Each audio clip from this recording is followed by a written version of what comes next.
खबरों में बात अब आज के दिन विशेष की।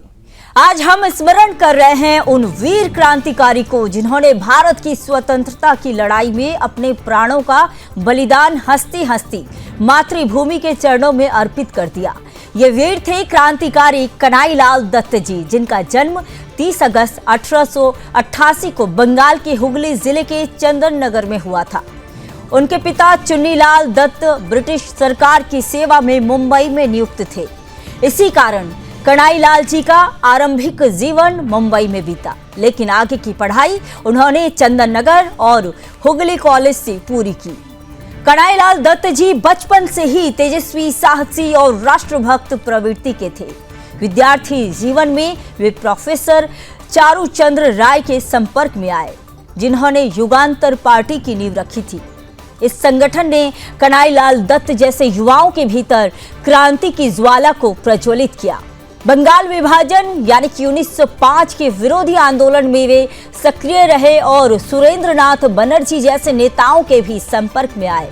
पढ़ाई पूरी करने के बाद वे कोलकाता पहुंचे और बारिंद्र कुमार घोष के क्रांतिकारी दल में शामिल हो गए।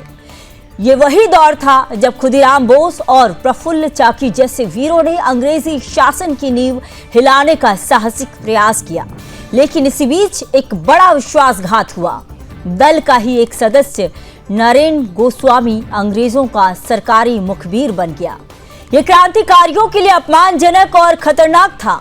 कन्हैयालाल दत्त और उनके साथी सत्येंद्र बोस ने निर्णय लिया कि इस गद्दार को सजा अवश्य दी जाएगी। योजना के तहत दोनों ने जेल में ही नरेन गोस्वामी को गोली मारकर खत्म कर दिया। अंग्रेज सरकार क्रोधित हो उठी और कन्हैयालाल दत्त जी को मृत्यु दंड की सजा सुना दी गई। फैसले में यह भी लिखा गया कि अपील का कोई अधिकार नहीं होगा। 10 नवंबर 1908 को मात्र 20 वर्ष की आयु में कन्हैयालाल दत्त जी को फांसी के फंदे पर झुलाकर अंग्रेजों ने हमेशा के लिए मौन कर दिया। लेकिन उनके क्रांतिकारी तेवर और बलिदान ने पूरे राष्ट्र को झकझोर दिया। यह संदेश पूरे भारत में गूंजा कि स्वतंत्रता संग्राम का मार्ग आसान नहीं है। इसके लिए युवाओं को अपने प्राण न्योछावर करने होंगे। आज जब हम स्वतंत्र भारत में सांस ले रहे हैं तो ऐसे वीर बलिदानियों का स्मरण और भी अनिवार्य हो जाता है।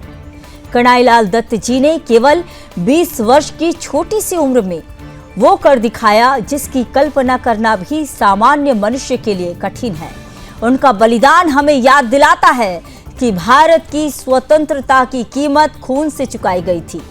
आज कन्हैयालाल दत्त जी के पावन जन्म दिवस पर सुदर्शन परिवार इस महान क्रांतिकारी को कोटि कोटि नमन करता है। हम प्रण लेते हैं कि उनके आदर्शों और त्याग को कभी भुलाया नहीं जाएगा। उनका जीवन आने वाली पीढ़ियों को सदैव प्रेरणा देता रहेगा।